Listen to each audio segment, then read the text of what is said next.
Ashlynn had always adored New Year's Eve and everything associated with its anticipation and celebration. Despite the inevitable chaos, confusion, traffic jams, and the chronic lack of time that seemed to afflict everyone, she eagerly awaited the New Year festivities each year. Every year, she vowed to avoid the last-minute rush and the frantic search for gifts. She promised herself that this time she would plan ahead, buy gifts in advance, and even save some money so she wouldn't be left penniless by New Year's. She traditionally celebrated the holiday at her mother's house, convinced it was the only right thing. Being with her mother was comforting, cosy, and always delicious, with a real green Christmas tree and familiar lights from her childhood. This year, added to the usual pre-holiday bustle and anticipation of New Year's magic, was an exciting plan. Long before the holiday, a large group of Ashlynn's friends had planned a distant trip. They intended to travel hundreds of kilometres into the mountains to celebrate the new year in a unique setting. Samantha, Ashlynn's friend and one of the main inspirations behind the trip, enthusiastically described their upcoming trip. "A few hours on the road and we're at a mountain pass. The scenery is breathtaking. Mountains, pines, pristine snow. The air is incredible, and the night sky is filled with stars you've never seen before." Ashlynn loved nature and appreciated its beauty deeply. Yet, to her shame, at 25 she had never visited the nearby mountain range, renowned for its natural beauty. Endless tasks and sometimes a lack of money had always gotten in the way. "Samantha, I'm not sure if I'd like—" Ashlynn tried to object. They had been friends since childhood, and both had moved from their small hometown to the regional centre for further studies and met regularly, but alone and with their larger family group, mostly thanks to Samantha. Samantha, with her energetic personality, had become even more decisive since becoming the head of the legal department at a large trading firm. She was one of the initiators of the trip and had enthusiastically taken on its organisation. Hearing Ashlynn's words, Samantha frowned sternly. "You must be out of your mind. Of course you're going," Samantha declared with her characteristic confidence and assertiveness. "The important thing is just to go. And besides, what are you planning to do for 10 days in the city? Lie on the couch and stuff yourself with salads? Develop a Mandarin allergy? Watch the stupid TV programmes?" Ashlynn, of course, didn't tell her friend that this was practically her ideal way to spend the long New Year holidays. "And besides, you'll definitely complain later that you gained 3 centimetres around your waist during the holidays," Samantha added, another serious argument against staying in the city. "If anyone needs to go, it's you. You've been complaining to yourself that you're exhausted, that you can't take a vacation, that you don't have money for a serious trip, and so on. How long have you been working without a break? A year? 2? You'll burn out in that hospital, and no one will ever remember you. So, it's not up for discussion. You're going. And don't make up excuses. And besides, how can we go without you? Who will sing for us? Half of the people are only coming because of you and your guitar." "Samantha, you're exaggerating," Ashlynn laughed, hearing such a candid statement. "OK, maybe not half, but some people definitely decided to come when they found out you were going." Samantha emphasised the word some meaningfully and looked at her friend slyly. "You know who I'm talking about. Ashlynn, don't play dumb. I'm talking about Kevin. He really wasn't planning to go, but when I told him you were going, he immediately asked what day we were leaving, how much we were pitching in, and so on." That was a very compelling argument, perhaps the most compelling one Samantha could have made.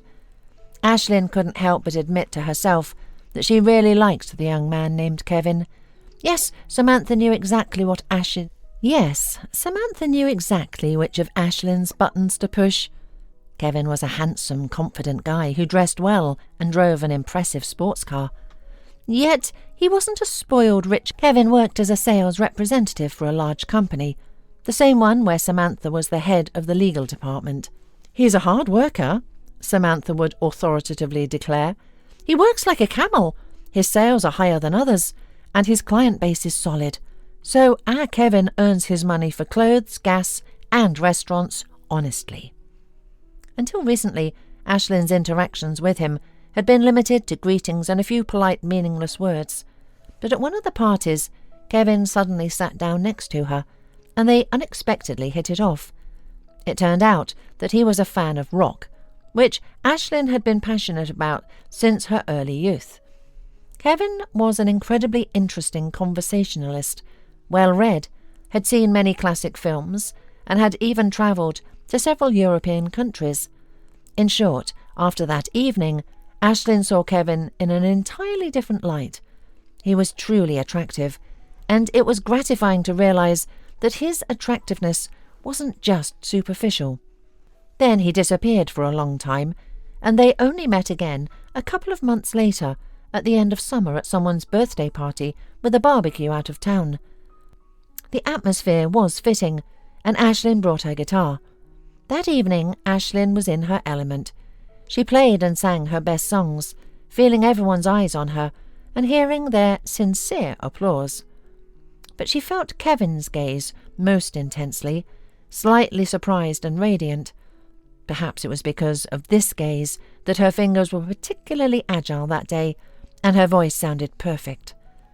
Tired of her solo performance, Ashlynn put down her instrument and stepped away from the merry company.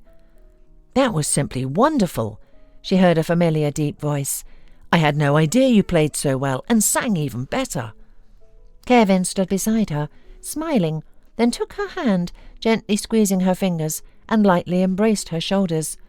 They sat together, adding twigs to the faintly glowing fire, and remained silent. That light embrace was the only one they shared. Kevin either lacked the resolve, or perhaps it wasn't his intention to do more.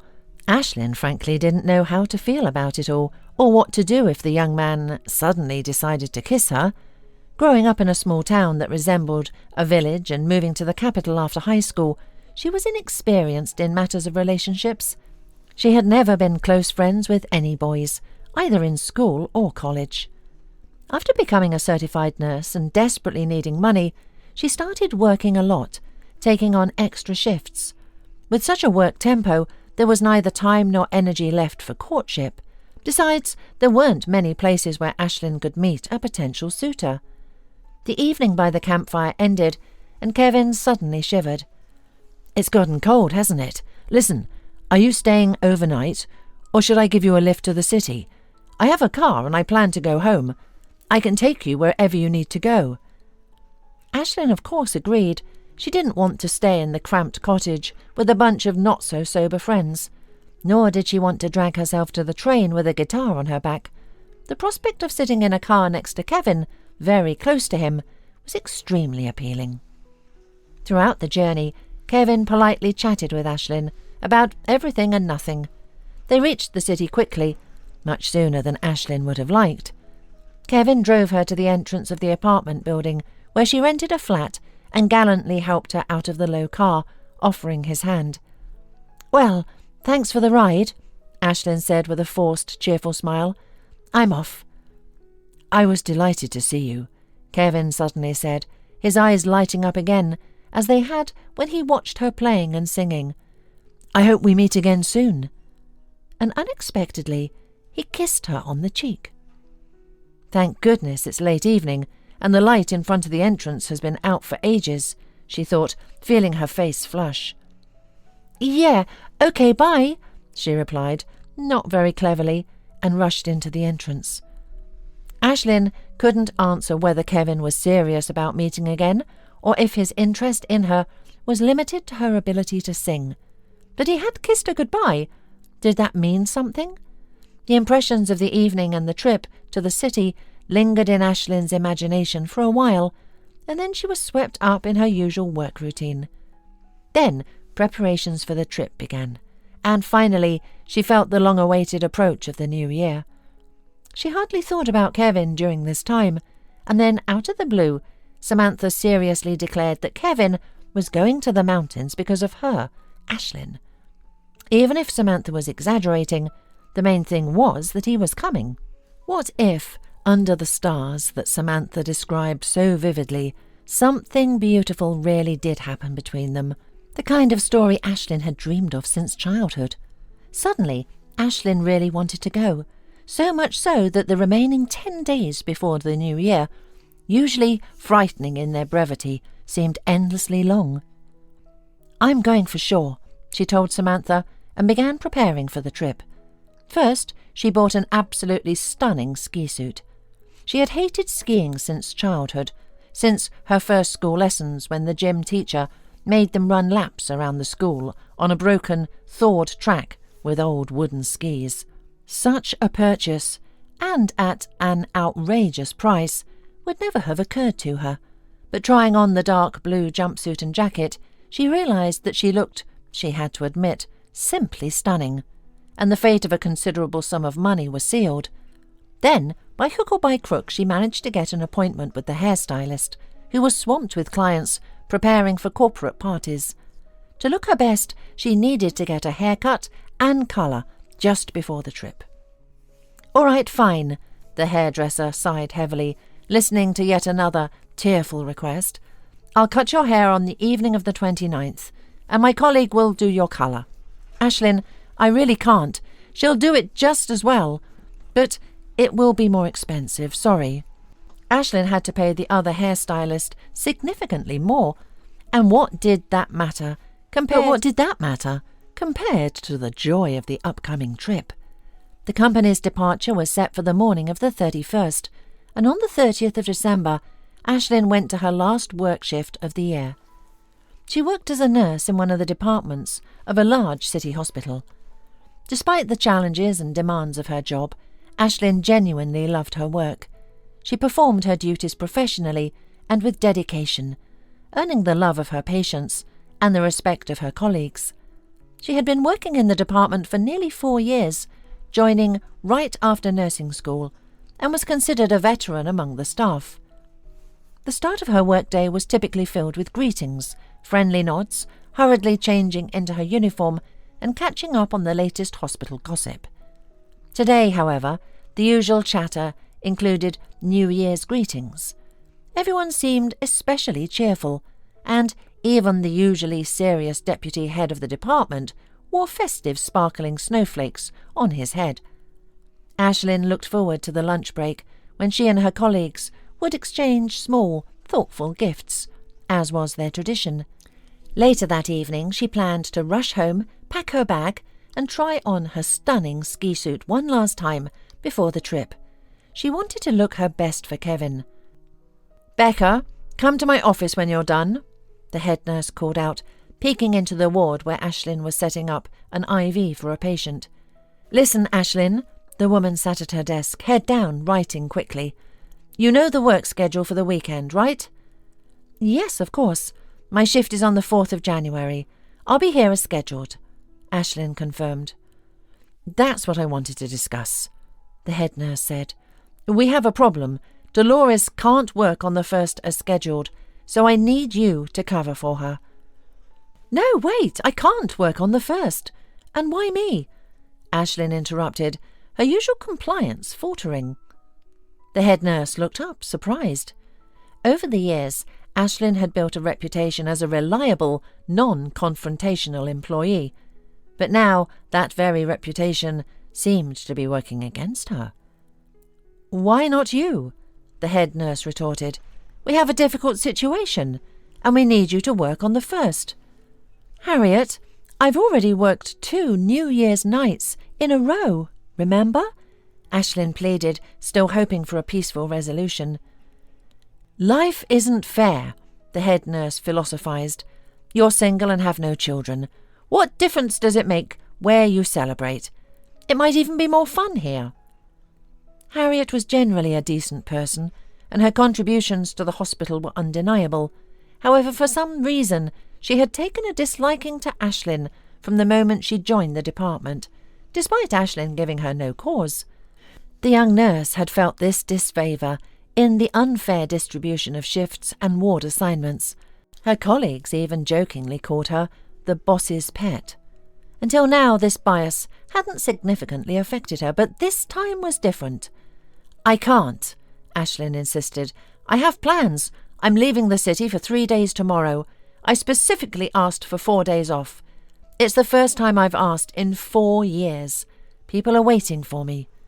Well, they can wait, the head nurse said dismissively. I can't set up for everyone.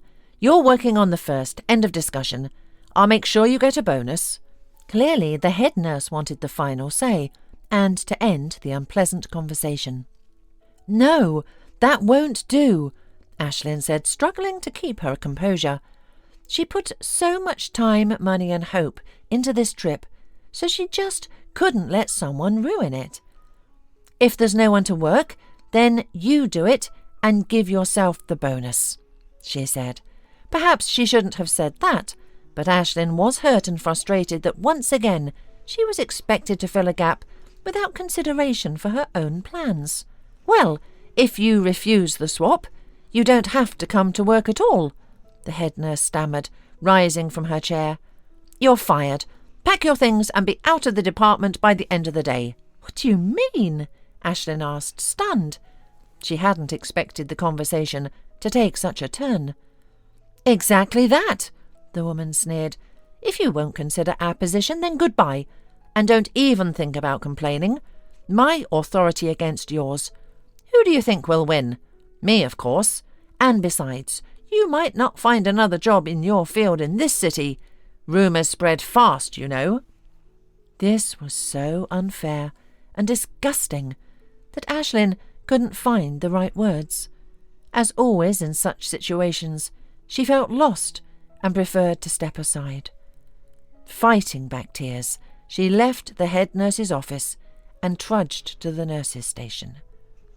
Ashlynn had never felt such bitterness before. She had known grief when her father died, a profound, irreplaceable loss, but today's events were the doing of a malicious, nasty woman who, like an evil fairy, had instantly ruined her holiday spirit and anticipation of the new year. Even the street, adorned with sparkling lights, seemed dull and grey now. Travelling in this mood was unthinkable. And with what money? After her preparations, buying gifts for family and friends, and paying rent, she had barely enough to last until her next paycheck. Now it seemed that paycheck might never come. Finding a new job the day before New Year's was unlikely. Ashlynn laughed bitterly. She needed to call Samantha and cancel the trip. At least she'd save some money on travel and entertainment. As expected, Samantha wasn't satisfied with the phone call and showed up at Ashlynn's door an hour later, looking like an angry fury. After hearing Ashlynn's story, she scoffed. All right, we'll handle that nasty toad from your department, and it won't be hard. Anyway, I'll handle it after the holidays. We'll get your job back. Now, get ready. No, Samantha, Ashlynn said firmly. I can't. I'm not going. I've made up my mind. Since this happened, I'll visit my mum, congratulate her, and then look for work. I'll have to give up this apartment anyway. I can't afford it. I'm going to my hometown and find a job there. They always need nurses at the hospital. Brilliant plan, Samantha sneered. If you go back to that backwater, you'll never leave. You'll be stuck there forever with your bedpans and hot water bottles. You'll get fat and even dumber. I won't even be able to marry you off. You already made a mistake, choosing nursing school over music school. No way. Go visit your mum if you insist on not going with us, but be back in the city by the 3rd. I'll be back by then. I have a brilliant idea for where you can quickly find work. What idea? Ashlynn asked suspiciously. It's a fantastic opportunity, Samantha repeated. I have an old client whose legal affairs I handle. He owns a small restaurant, a decent and popular place in the city. You, with your reclusive lifestyle, wouldn't know it. Anyway, the restaurant has live music with a small stage where 1 or 2 artists perform. This could be perfect for you. You'll do a couple of trial performances. The owner is having trouble finding replacements for his musicians during these endless holidays. You could fill in. I can't believe you're serious, Samantha, Ashlynn exclaimed, suddenly anxious. Me on a stage? Never! I'll embarrass myself and you too. I can't do it, no way. "I'm not sending you to perform at the Royal Orchestra," Samantha calmly replied, ignoring Ashlynn's protests. "It's just a restaurant, not an opera house. Your skill level is more than enough. Remember your performance at Dasher's summer party. You were wonderful, and I'm not easily impressed. So stop shouting and save your voice for the performance. And speaking of money—" Samantha, who had started to leave, turned back. "If the performances go well, the restaurant owner is willing to pay you this much." She handed Ashlynn a business card with a handwritten figure. Ashlynn looked at the number and gasped. It was equal to half of her monthly salary at the hospital. Long after Samantha left, Ashlynn sat on the couch, holding the small piece of paper. Finally, she stood up and looked in the mirror. Her reflection showed a dishevelled face with reddened eyes. "Am I a singer?" she muttered. "This is ridiculous. Me on a stage? Even a small one is impossible. Playing guitar among friends by a campfire is one thing, but singing for paying customers is another. No, absolutely not. I'll call Samantha tomorrow and tell her not to count on me. I'll have to borrow money from someone until I find a new job and figure out what to do next." Exhausted from the eventful day, Ashlynn fell asleep as soon as her head hit the pillow. She had always been able to fall asleep quickly and deeply, no matter the circumstances. Her mother used to joke that Ashlynn could sleep through anything. The next morning, Ashlynn woke up refreshed, though the previous day's events were still on her mind. Samantha's phone went straight to voicemail. "Of course, they left early this morning," Ashlynn sighed, feeling a pang of regret for missing the trip. She decided to return the ski suit to the store on her way to the train station to get some money back. Her mother, who lived alone since her father's passing, was overjoyed to see her.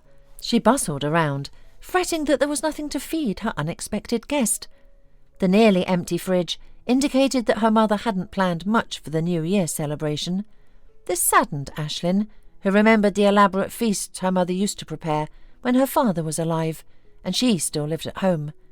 Her mother used to start planning the menu well in advance, considering everyone's tastes, even their old cat's. She would buy a vast number of groceries and transform into a kitchen fury, as her husband called her during those days. The result was a magnificent, abundant and delicious feast that Ashlynn would remember for a long time. This year, her mother had clearly given up on the New Year traditions. Ashlynn was determined to change that. "Mum, I can't recognise you," Ashlynn playfully protested, making a grocery list. "What about my favourite salad with pomegranate, chicken with prunes, and sandwiches with caviar? Remember our tradition, Mum?" "Well, how can we do without it? It's 2 o'clock now. There's not much time, but we can still manage something. I'll run to the store, and you quickly defrost the marinated chicken. I saw you have some. And start preparing the vegetables for the salad." Inspired by her daughter's visit, Ashlynn's mum flew around the kitchen and managed to catch up on her New Year's cooking marathon in record time. The festive table they created together was, of course, much simpler than in previous years, but it still turned out delicious and impressive. Mum cheered up, had a couple of glasses of champagne, and they had a wonderful evening together, even watching the televised New Year's greetings and the chimes. "Play for me, Ashlynn," Mum suddenly asked. "I haven't heard you in 2 years." Ashlynn looked at her mother in surprise. She had never asked her to play before. "I get enough of Ashlynn's rehearsals," she used to grumble. "It's like living in a music school branch all day, either vocalising or practising guitar passages." Ashlynn picked up the guitar and slowly exhaled. She always did this before playing, like a ritual to tune herself with the instrument. That evening, she was in a state where she played and sang exceptionally well, effortlessly, as if the sounds came not from her throat but from her heart. Her fingers, confident and strong, plucked and strummed the strings, racing to keep up with the melody. "You really are an artist, Ashlynn," Mum said, echoing her father's words. She smiled and kissed her daughter on the forehead. "Thank you. You play wonderfully, and your singing is especially beautiful. There's something special about it now, something real. It's a shame only I got to hear you. We should have invited the neighbours." Mum had long since gone to bed, But Ashlynn couldn't calm down after her mother's words. Of course, parents aren't the most objective listeners, but her mum had never reacted like this before. She said, "I've started singing differently, in a special way. Interesting." Ashlynn looked around the room, familiar to her since childhood. The same curtains with pink and brown flowers hung on the windows. The old TV with its bulky screen stood on a cabinet with a broken door that never closed properly. A plant in a chipped clay pot sat on the windowsill, with a few dried leaves scattered nearby. The faded wallpaper darkened in the corners. Everything was the same as it had been years ago, only much older and more worn. Suddenly the reality of it all hit her hard. It was easy to sit in the city and talk about moving back home, but actually being here was different. The thought of coming home every day to this predictable life was overwhelming. Ashlynn imagined herself growing as faded and worn as the old wallpaper and curtains. "I'll come back, sit here with Mum on this old sagging couch, drink tea from chipped cups, and work. I'll earn just enough not to starve. The years will pass, and before I know it, I'll be an old woman." Ashlynn pressed her face into the pillow, feeling a mix of shame and fear. She didn't want this life, but the thought of being stuck here, like Samantha had warned, was terrifying. "No, I don't want that," she whispered to herself. "I want to live differently, at least try to live differently. Perhaps it's worth trying to perform, even in a restaurant, in front of people who essentially don't care about her. Since they don't expect anything from her, there's nothing to fear. Even if she embarrasses herself, only she and Samantha will remember it. And if she sees even one pair of appreciative eyes, it will be a victory. Maybe Samantha is right. This is her chance to show herself to people, to declare her right to a different life, one that's vibrant and beautiful." After all, she had always dreamed of this, ever since she first touched the most wonderful instrument in the world, the guitar. Ashlynn picked up her old guitar, feeling its familiar weight on her lap, and gently strummed the strings with her eyes closed. Her father had started teaching her to play when she was 8. "You know, Ashlynn, the guitar is not just an instrument, a piece of wood with strings," her father would say. "It's a full-fledged participant in any gathering, and the one who plays it is the king or queen of the company." Even without her father's enthusiastic words, Ashlynn wanted to learn to play the guitar. She had always loved the sound of the strings, hearing them since childhood, when her father played simple melodies on his old guitar. After mastering a few chords under her father's guidance, Ashlynn tried singing. "Ashlynn has a good voice," her father declared to her mother.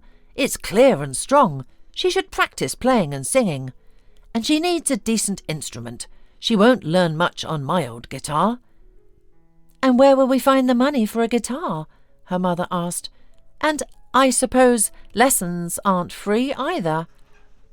"Why do you say that?" her father replied gloomily.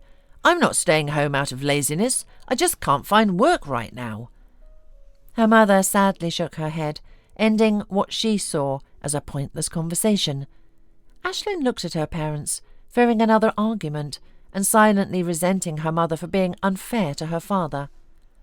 Her father had been home for several months, first bedridden with a complex leg fracture, then relearning to walk. During his recovery, the factory where he had worked for many years closed down. Despite his knowledge, his limp and modest appearance made it difficult for him to find a new job. Her mother, working to support all three of them, grew increasingly irritable. "It's foolish to live in constant feud with your only brother," Ashlynn overheard one day, returning from school earlier than usual. Her parents were in the kitchen, arguing as they often did, not noticing the front door slamming shut. Her father had spoken these words. "Stop it! You know very well I will never speak to Xander again. I have my dignity after all." Her mother's voice retorted, "Remember, I'd rather starve than make peace with him." "Mum, do you have a brother?" Ashlynn finally asked her mother one day, as the question had lingered in her mind since she had accidentally overheard her parents' conversation. What? How do you know? Her mother asked, surprised. Realizing it was pointless to deny, she grudgingly admitted, Yes, I have an older brother, but he betrayed me and your granny many years ago, and I want nothing to do with him. And I also want you to stop asking stupid questions. These are dark family secrets, you see. It would be better if you heard it from your mother, but it seems like we're gossiping, her father explained when Ashlynn asked him about it. Dad, Mum strongly refuses to talk about it, Ashlynn whined. Your mum had an older brother, Xander. Their parents split up. It was a bad breakup. There was a scandal, a division of belongings through the courts. It was just awful. Imagine what the kids went through. In the end, they divided the children too. Xander stayed with his father and your mother stayed with her mother. And for some reason, she got it into her head that Xander should have refused to stay with his father. Can you imagine? Why should a child, especially a boy, betray his father? What does being a boy or a girl have to do with it? Ashlynn protested. I, for one, would never betray you. Well, thank you, sweetheart, but adults shouldn't put children in such situations. Your mother thought Xander should have said he wanted to stay with his mother. Since he never did, she decided her brother was a traitor, and that idea stuck with her, no convincing her otherwise. Though I think their mother had a lot to do with it. You didn't get to meet your grandmother. She passed away too soon, but I remember her well. She was a very domineering woman, used to having things her way, but here was her own son who refused to live with her. After the divorce, she made sure that neither the parents nor the children communicated any more. She even moved from the capital to our backwater. It's awful, Ashlynn, and wrong to refuse your relatives while they're alive. Dad sighed heavily and continued after a pause. My life turned out such that I have no relatives left. Sometimes you just want someone close to you, a blood relative. Daddy, but you have me, Ashlynn said, upset again. Of course I have you, Dad smiled, but having a brother or sister is something special, different. I'll never experience that. And our mum has a brother, her own flesh and blood, but she refuses to even meet or talk to him. How can that be? Life goes on, and maybe one day it will be too late. Dad looked confused. Just don't tell Mum about our conversation, okay? Why did I even tell you all this? It's not my secret, not my story. I still hope your Mum will stop being stubborn and remember that family is the most precious thing we have. Ashlynn was deeply affected by what she heard. Wow, Mum has a brother but doesn't want to talk to him. It's a shame. It would be interesting to meet my own uncle. After Dad's words about Ashlynn's talent, she was enrolled in music school for guitar and vocals. She practiced diligently and received well-deserved praise from her teachers. From the 7th grade, Ashlynn began participating in competitions and concerts. Besides her voice and skill, she looked great on stage. She resembled her mother more and more as she grew up, with large grey eyes framed by long curved lashes that made her gaze radiant. She had beautiful defined eyebrows, and when she smiled, cute dimples appeared on her cheeks. Everyone expected Ashlynn to pursue music after high school, perhaps attending a music college. But life had other plans. Dad fell ill again, this time much more seriously, with no hope of recovery. He was diagnosed with cancer. For a couple of years the family fought the disease and poverty. Ashlynn finished school and enrolled in a medical college, working evening shift at the hospital to make ends meet.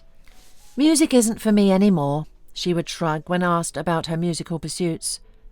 We've ruined you, Ashlynn. I've ruined you, Dad whispered, his voice growing weaker each time, holding her hand. He was fading away, and she couldn't do anything but cry, hiding her tears and softly sing his favourite songs. After Dad's funeral, Mum suddenly said, That's it. No need to stay here with me, an old woman. Go, start a new life, and may you find happiness. Ashlynn received her nursing diploma and moved to the big city, and now the circle threatened to close. She was back at her childhood room, as if she had never left. The old guitar lay comfortably on her lap. No, this won't do. Ashlynn carefully placed the instrument on the couch, stood up and walked to the window. The New Year's night was ending, and the air was barely tinged with morning light. Just as this New Year's morning inevitably arrived, Ashlynn Becker felt an irresistible pull toward a new life, toward her beloved music. On January the 3rd, she was back in the city. "Ah, you've arrived," Samantha's voice sounded through the phone. "Well done. To be honest, I had my doubts. I thought I'd have to drag you out of your hometown swamp by force. So, are you ready? Have you rehearsed? Prepared suitable clothes?" Ashlynn remained silent, feeling dejected. What had seemed obvious and right on the morning of January the 1st now felt like a reckless adventure and sheer foolishness. The confident, beautiful singer who had once lifted her head now shrank back, trembling with fear and losing all her confidence. "Samantha," Ashlynn mumbled. "I see," Samantha interrupted decisively. "Wait there, I'm coming over, and don't you dare run off." Samantha burst into the apartment, looking vibrant and fresh, her cheeks flushed from the cold. She brought with her a sense of excitement and energy. In contrast, Ashlynn sat pale with dark circles under her eyes, trembling with anxiety. "What's wrong? What are you afraid of? This is nonsense. Just go on stage and sing, just like you've done dozens of times for friends and family. Besides, don't you have a conscience? What kind of position are you putting me in? I promised to bring an artist for a couple of performances. Is that so hard? Think of it as a favour to me." "Samantha, I have nothing to wear." Ashlynn tried to excuse herself, but Samantha was ready. "You don't, but I do," Samantha smiled, unwrapping a large package. "Listen, who are you trying to fool? I've known you all my life, and I know all your tricks. Don't look so gloomy. It's not a dress with slits down to your navel. You'd faint if it were. It's just a great silver shirt that will look fine even with the jeans. It'll do for the first time. Now get dressed. I promised we'd be there by 6. Samantha herself was dressed in a stunning evening gown with a plunging neckline and an open back. Clearly she had no intention of missing her friend's artistic debut. Ashlynn immediately felt a surge of confidence, but it wavered again as they arrived at the restaurant where she was to perform. The venue was in the city centre, and Ashlynn had seen its advertisements everywhere. It was a trendy and popular place, though not large, resembling a luxurious and elegant meeting spot for old friends, rather than a bustling nightclub. The patrons were dignified and well-dressed, mostly middle-aged and older, exuding an understated yet expensive elegance. "Go get ready for your performance. I'm heading to the main area. After all, I came to the restaurant with a man. Go on, they're waiting for you." Samantha nudged her friend toward the staff entrance and glided away to meet her admirer. "You must be Ashlynn. Hello." A friendly young woman greeted her with a genuine smile and a welcoming gesture. "I'm Holly, the restaurant manager. We've been expecting you. Please come in. We'll do a quick touch-up on your makeup, and in about 40 minutes we'll call you to the stage. All right?" "Don't be so nervous, Ashlynn." Unexpectedly, the young woman touched her hand. "I know you're not a professional singer, but let me tell you, I heard you sing by change in a group setting about 6 months ago. You don't remember me, but I remember you very well. I haven't heard anything like it in a long time, and believe me, in this job I've seen plenty of so-called artists. Half of them can't hold a candle to you, so be brave and good luck." Ashlynn smiled gratefully. Then she stepped onto the stage, and within seconds all her fears vanished. A sense of remarkable calm washed over her. Her fingers confidently and gently caressed the guitar strings, and her vocal cords trembled with anticipation of joy and strength. She began to sing, purely, deeply and tenderly, as only truly musical and passionate women can. Most importantly, in the audience were those eyes that looked at her with surprise at the first sounds of her voice and guitar, and they never left her. There were significantly more admiring gazes than the single pair she had modestly dreamed of just days before. After the last notes of the guitar faded, the room fell silent. Not even the usual clinking of cutlery could be heard. Then a tentative, almost apologetic clap broke the silence, followed by another and another, until the applause filled the room. Ashlynn was met with a genuine ovation. It was surprising how such reserved and calm visitors could create such a commotion. The young singer returned to the stage again and again, completely overshadowing everyone else who performed that evening. Finally, when the administrator announced the end of the programme, Ashlynn, still dazed by everything that had happened, stepped into the hall. A grey-eyed, elderly blonde man approached her, looking at her with astonishment and admiration. "I'm simply amazed, thank you," he said, handing her a small bouquet of exquisite flowers. "Ashlynn, this is a total triumph," Samantha said, gently adjusting a stray lock of Ashlynn's hair, with a newfound respect, as if rediscovering her lifelong friend. "You really outdid yourself tonight. By the way, do you know who that man is?" "He's the owner of the restaurant, the same client I recommended you to, the one who needed a girl with a guitar. If the owner is this pleased, you can consider your fee well earned. I wouldn't be surprised if he offers you a permanent contract. He's serious about it, and even asked me for help to persuade you. He even asked what your mother's name is." Samantha chuckled. "Seriously, Ashlynn, you've done incredibly well. If you think I'll leave you alone now and let you bury your talent among enemas, IVs and other medical stuff, you don't know me well. Too much time has already been wasted." The next morning Ashlynn struggled to wake up, wondering if the previous evening had been a fantastic dream.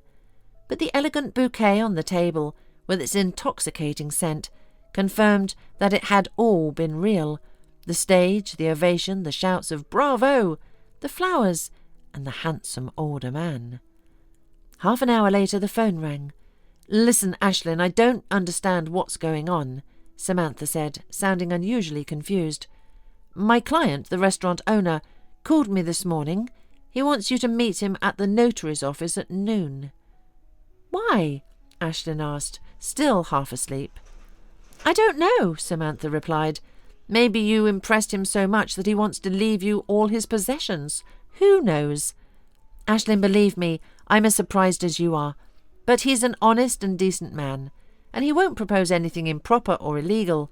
Let's go, if only out of curiosity." "We?" Ashlynn finally asked. "Of course, I won't leave you alone. Consider me your personal lawyer." At the appointed time they arrived at the notary's office. The handsome elderly man with grey eyes stood to greet them. The night before, overwhelmed by her success and tired from the spotlights, Ashlynn hadn't noticed him clearly in the dimly lit restaurant. But now, in the daylight, his face struck her. He looked incredibly familiar, making him less inexplicably close and dear. "Ashlynn," he said, his voice trembling, "it's incredible, but it seems we're related. I'm Xander, and I—" "You're my mother's older brother," Ashlynn finished for him. It suddenly became so obvious that no further proof was needed. After the initial shock, Xander told Ashlynn how he had tried many times over the years to reconcile with his sister, and how he had accidentally learned about his niece. He had even visited the hospital to see Ashlynn and confirm her resemblance to his sister. He had long ago prepared and signed documents transferring ownership of a large apartment to her, hoping that his sister would finally forget the old, meaningless grudges and give them both a chance to reunite their destinies. They talked for a long time, sharing their stories, marvelling, crying, and laughing as they looked at each other, hardly believing it was happening. "Samantha, tell me honestly," Ashlynn said, looking at her friend with amused irony. "When you first told me about the restaurant, did you already know that Xander was my uncle, and that was the real reason, not my incredible singing talent?" "Well, even if I did, who knew you'd turn out to be not just his niece, but also truly an incredible, talented singer?" Samantha laughed heartily. As Ashlynn's life took an unexpected turn with the discovery of her uncle and her blossoming music career, she also found herself thinking more about her personal life. The memories of her encounter with Kevin lingered in her mind. Especially the tender moment when he kissed her cheek. She wondered if there could be more between them, if the connection they shared could grow into something deeper. One day, as she was rehearsing at the restaurant, she noticed a familiar face in the audience. It was Kevin, watching her with the same admiration she had seen in his eyes before. After her performance, he approached her, his smile warm and genuine. "Ashlynn, you were incredible," he said, his voice filled with sincerity. "I've been thinking about you a lot. I couldn't stay away." Ashlynn felt a flutter in her heart, a mix of excitement and nervousness. "I've been thinking about you too," she admitted, her voice soft. They started spending more time together, going on walks in the park, sharing stories over coffee, and laughing at each other's jokes.